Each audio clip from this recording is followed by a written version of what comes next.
Hi friends, आज मैं आपके सामने एक इंस्पिरेशनल स्टोरी जो कि हमको मोटिवेट करने के लिए है, उस कहानी के साथ आपके सामने पेश हुआ हूँ। और वो कहानी थोड़ी भक्तिमय है। किसी ने बड़े कमाल की बात कही है कि अगर हमें प्रभु श्री कृष्ण पे भरोसा हो तो वो केवल हमारी मदद नहीं करते बल्कि हमारे सारथी बन जाते हैं। तो मित्रों, मेरे एक फ्रेंड्स हैं जो कि कहानियों को लिखते हैं और ऐसी कहानियाँ वो लिखते हैं जो हमारे निजी ज़िंदगी से जुड़ी हुई होती हैं। उन्होंने मुझे फ़ोन पे एक कहानी बताई।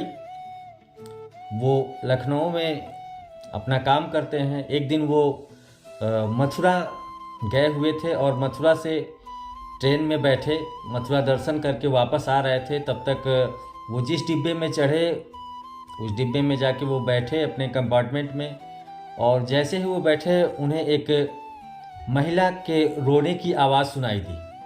और वो रोने की आवाज़ नियर अबाउट 1 से 2 घंटे तक वो सुनते ही रहे। फिर उनके मन में विचार आया कि क्यों न जाके उस महिला से पूछा जाए कि आखिर वो क्यों रो रही हैं। और उन्होंने आओ देखा ना ताओ और उस महिला के पास उसके कंपार्टमेंट में पहुंच गए और उन्होंने जाके उस महिला से पूछा, माता जी, वो थोड़ी वृद्ध थी, आप क्यों रो रही हैं? फिर भी उन माता जी ने हमारे मित्र को कुछ बताया नहीं। फिर उन्होंने हार नहीं मानी, बार बार पूछते रहे, जाकर उनके पास बैठ गए। और बैठने के बाद फिर थोड़ी देर बाद माता जी ने बोला कि मैं कुछ नहीं कहूँगी। उन्होंने एक पोटली उनको थमाई और कहा कि तुम खुद ही देख लो मैं क्यों रो रही हूँ। और उन्होंने पोटली को खोला तो उसमें 200 रुपये का नोट और एक नोट कागज़ पे लिखा हुआ था और उसमें 4 पेड़े थे।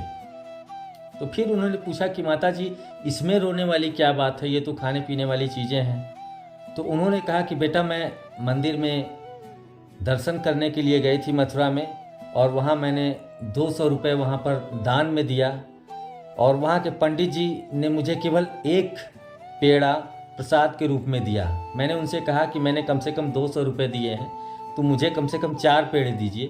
तो उन्होंने मुझे केवल 1 पेड़ा दिया और मैं रोती बिलखती चली आई।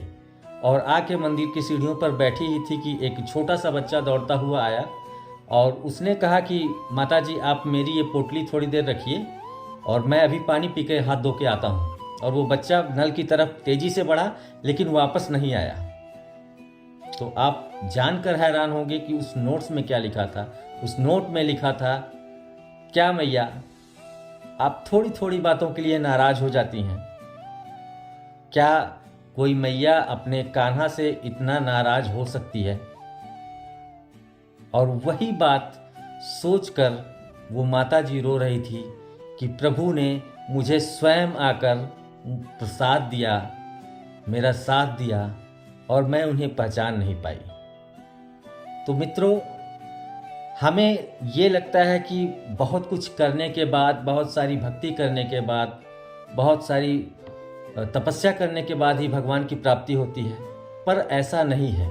हमें भगवान कब, किस जगह, किस मोड़ पर कैसे मिल जाए ये किसी को नहीं पता होता है। बस हमारा मन, हमारा तन, हमारा दिल लोगों के प्रति साफ होना चाहिए, भगवान के प्रति साफ होना चाहिए, हमें अच्छे कर्मों से गुजरते हुए होना चाहिए।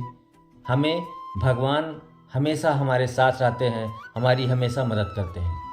तो ये एक छोटी सी कहानी थी मेरी फ्रेंड्स, जो काफ़ी कुछ हमारे जीवन में हमको सिखा कर जाएगी।